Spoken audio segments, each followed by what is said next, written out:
Hey everybody, Marcos Villegas here with Abel Sanchez, of course the trainer of Gennady Golovkin. And Abel, you have a big pay-per-view now with your man taking on David Lemieux October 17th on HBO pay-per-view. For you, how's this experience been? Because I know it's something new for Gennady, but for you, seeing Gennady rise like this and then just going with him and doing this whole tour, what are your thoughts, impressions, and really memories? Well, I've been on these tours before, but we knew several years ago that Golovkin was going to be at this level eventually. It's been a lot shorter ride than most guys, but we're happy to be here, and be careful what you ask for, because if you work hard enough, if you dedicate and discipline yourself hard enough, these things happen. And what a great turnout today. We have a great opponent in front of us. Ticket sales are brisk, 15,000 in 1 week. The Garden will be sold out. Hopefully the pay-per-view market does the same thing, but we're looking forward to this and many more. Did you and Gennady have a feeling that when Lemieux burst out onto the scene that eventually you guys would meet and fight? Well, I think a lot of people had that feeling. I think that when he, right before he fought Rubio, HBO did a big piece on him about the next superstar, the next big thing, and unfortunately he had a stumble in that fight. But he's built himself up in his last 4 or 5 years, and he's doing very well. He's a dangerous puncher. He's a dangerous guy. He's the kind of guy that, kind of similar to Golovkin, that the fans really want to see. He's going to put on the kind of fights that we as fans have been expecting and want to see. We're not going to have a dance. We're not going to have a waltz. We're not going to have a hugging contest. We're going to have a fight with two guys in front of each other trying to go for the throat, like David put it. But I think that we're going to benefit from that. And the future is bright because of that for us. So looking at this fight, you mentioned power is a big thing in this fight, but how long is this fight going to last? Like on the real, like it's not going to last 12 rounds, right? You know, obviously, being with Golovkin, I say Golovkin's going to knock him out, but anything can happen. I said at the podium that questions will be asked and answered by both guys. There's questions that you and everybody else has of Lemieux and the questions of Golovkin. I think it's a Hagler-Hearns kind of fight, 3 or 4 rounds. Balls out.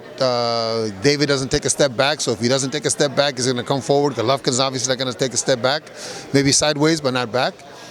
So they're going to hit each other, and they're both big hitters. So the guy that lands the first significant punch is going to be able to finish off the other guy. When you look at Lemieux, a lot of people are saying that for Gennady, it's his biggest test. Do you feel that way, or do you feel some of the other guys in the past were more of a trickier problem than Lemieux poses in this fight?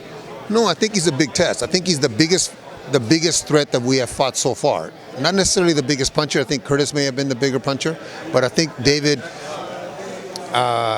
is re-energized himself. I think Mark Ramsey has done a heck of a job in the last 4 years with him, and he's in a position to take over the world, and he knows it. Golovkin now, unlike some of the other fights, is viewed as one of the best middleweights, if not the best middleweight in the world. So right now David has that mantle that he wants to take from him. So that motivation and the power that he possesses and the boxing skills that Mark has instilled in him now is a big threat to us. I know that David is not thinking defeat. You really think he's a bigger, Curtis Stevens is a bigger puncher than David? And why is that? Because I know that it's taken some fans like aback. Like they think, well, Lemieux has more knockouts than Stevens. So elaborate on why you think that. Okay, Stevens is more of a sharp puncher. Stevens is a quick puncher, where Lemieux is a little slower, a little wider with his shots. Curtis is a little shorter and sharper.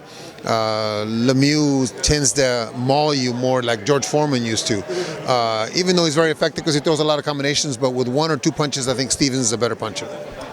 This fight, with what you mentioned, you would think that Lemieux would want to get on the inside, keep it close. Gennady would want to have some distance. In that Hagler-Hearns fight, we saw Hagler pressing forward, kind of having Hearns back until he caught him with that punch that he caught him with. Do you kind of see it like that? Do you feel that Gennady right away is going to try to show Lemieux, hey, this is my power, respect me, keep your distance? Well, I think the reason Tommy got caught in that fight was because he was going backwards. He was going backwards, and Marvin was able to extend his right hand or left hand, whatever it was that he hit him with, and land it flush in the chin because Tommy's kind of leaning back. I think the guy that takes a step back, out of position, shoulders up, is going to get caught, whether it be Lemieux or whether it be Golovkin. Golovkin seems to be more disciplined as far as his technique. So if he makes David back up a step where his shoulders are up in the air and his chin is exposed, then one shot's going to end it. I asked Gennady this. I asked him if he felt that Lemieux did anything better than him. He said he maybe power, but that's probably just about it. What are your thoughts on that? Do you feel he does anything better than Gennady? Absolutely not. I think that Gennady always downplays his abilities, and I've handled a lot of fighters. I've caught a lot of big name fighters on the mitts. There is nobody, I don't care what weight you are, that hits harder than Golovkin. Nobody. I don't think I've seen him in a fight yet hit somebody 100%. David may be the first guy that I see him hit 100%. It's kind of scary seeing that he's knocked out so many people. How are your hands doing, man? You know what? I've been a building contractor since I was 18 years old, and I think that prepared me for this with Gennady. I think that prepared my shoulders, my wrists, my elbows for the kind of thumping that Golovkin gives me in the gym. But you have to know how to take the shots. You have to know how to roll with the shots also on your mitts. I've never had any problems, thank God, with my shoulders or my elbows or my wrist. So hopefully that continues until Golovkin and some of the other kids in the gym retire. No arthritis, hopefully, either. Nothing yet. Nothing yet. Abel, it's always good seeing you, man. Thank you so much for the interview. Here with Abel Sanchez, of course, cornering Gennady Golovkin, coming up on this HBO pay-per-view October 17th.